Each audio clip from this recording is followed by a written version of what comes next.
بسم اللہ الرحمن الرحیم۔ شروع کرتا ہوں اللہ کے نام سے جو بہت بڑا مہربان اور نہایت رحم کرنے والا ہے۔ آج کی اس ویڈیو میں ہم آپ کو ایک یتیم بچے کا درد بھرا قصہ سنائیں گے۔ وہ خوش نصیب صحابی جن کی قبر میں خود حضور صلی اللہ علیہ وآلہ وسلم اترے اور فرمایا، اے اللہ میں اس سے راضی ہوں، تو بھی اس سے راضی ہو جا۔ ایک یتیم بچہ جس کا نام عبداللہ تھا، چچا نے پرورش کی تھی۔ جب جوان ہوئے تو چچا نے اونٹ، بکریاں اور غلام دے کر ان کی حیثیت درست کر دی تھی۔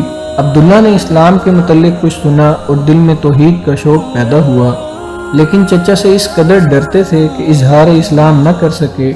جب نبی کریم صلی اللہ علیہ وآلہ وسلم فتح مکہ سے واپس گئے تو عبداللہ نے چچا سے کہا، پیارے چچا، مجھے برسوں انتظار کرتے گزر گئے کہ کب آپ کے دل میں اسلام کی تحریک پیدا ہوتی ہے اور آپ کب مسلمان ہوتے ہیں، لیکن آپ کا حال وہی پہلے جیسا چلا آتا ہے۔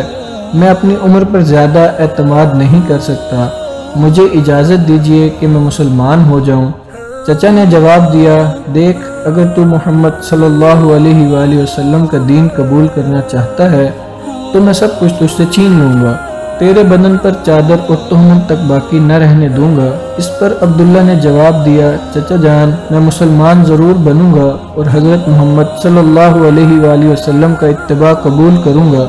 شرک اور بت پرستی سے میں بیزار ہو چکا ہوں، اب جو آپ کا منشا ہے کیجئے، اور جو کچھ میرے قبضہ میں مال و زر وغیرہ ہے سب کچھ سنبھال لیجئے۔ میں جانتا ہوں کہ ان چیزوں کو آخر ایک روز یہی دنیا میں چھوڑ کر جانا ہے، اس لیے میں ان کے لیے سچے دین کو ترک نہیں کر سکتا۔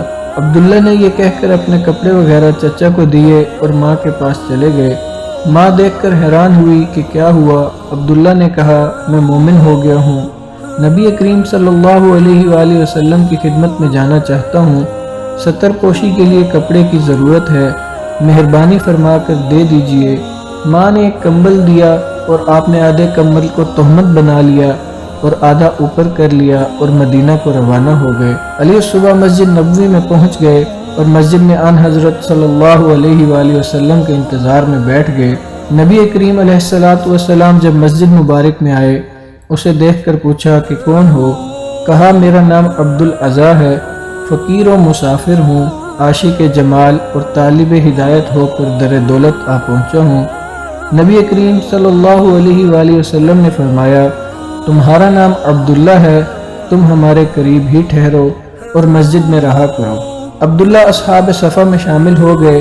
نبی کریم صلی اللہ علیہ وآلہ وسلم سے قرآن سیکھا اور دن بھر عجب ذوق و شوق اور جوش نشاط سے پڑھا کرتے۔ ایک دفعہ حضرت عمر فاروق رضی اللہ عنہ نے کہا کہ لوگ تو نماز پڑھ رہے ہیں اور یہ اعرابی اس قدر بلند آواز سے ذکر کر رہا ہے کہ دوسروں کی قرات میں مزاحمت ہوتی ہے۔ نبی کریم صلی اللہ علیہ وآلہ وسلم نے فرمایا، عمر اسے کچھ نہ کہو، یہ تو اللہ اور اس کے رسول کے لیے سب کچھ چھوڑ چھاڑ کر آیا ہے۔ حضرت عبداللہ رضی اللہ عنہ کے سامنے غزوہ تبوک کی تیاری ہونے لگی تو یہ بھی رسول اللہ صلی اللہ علیہ وآلہ وسلم کی خدمت میں آئے۔ عرض کیا، یا رسول اللہ صلی اللہ علیہ وآلہ وسلم، دعا فرمائیے کہ میں برائے خدا میں شہید ہو جاؤں۔ نبی کریم صلی اللہ علیہ وآلہ وسلم نے فرمایا، جاؤ کسی درخت کا چھلکا اتار لاؤ۔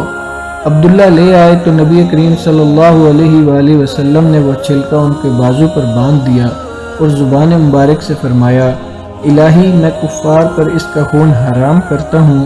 عبداللہ نے کہا، یا رسول اللہ صلی اللہ علیہ وآلہ وسلم، میں تو شہادت کا طالب ہوں۔ نبی کریم صلی اللہ علیہ وآلہ وسلم نے فرمایا، جب اللہ کے راستے میں نکلو اور پھر بخار آئے اور مر جاؤ تب بھی تم شہید ہی ہوگے۔ تبوک پہنچ کر یہی ہوا کہ انہیں بخار ہوا اور انتقال کر گئے۔ بلال بن حارث مزنی رضی اللہ عنہ بیان کرتے ہیں کہ میں نے عبداللہ کے دفن کی کیفیت دیکھی۔ رات کا وقت تھا، حضرت بلال رضی اللہ عنہ کے ہاتھ میں چراغ تھا، حضرت ابوبکر اور حضرت عمر رضی اللہ عنہ ان کے جسد کو لحد میں رکھ رہے تھے۔ آپ صلی اللہ علیہ وآلہ وسلم نے فرمایا، بھائی کو مجھ سے قریب کرو۔ آپ صلی اللہ علیہ وآلہ وسلم نے قبر میں اینٹیں بھی اپنے ہاتھ سے رکھی اور پھر دعا فرمائی، اے اللہ میں اس سے راضی ہوا، تو بھی اس سے راضی ہو جا۔ حضرت ابن مسعود رضی اللہ عنہ فرماتے ہیں کہ کاش اس قبر میں دفن کیا جاتا۔ اگر آپ کو ہماری یہ ویڈیو پسند آئی تو ہمارے چینل کو لائک، شیئر اور سبسکرائب کیجیے۔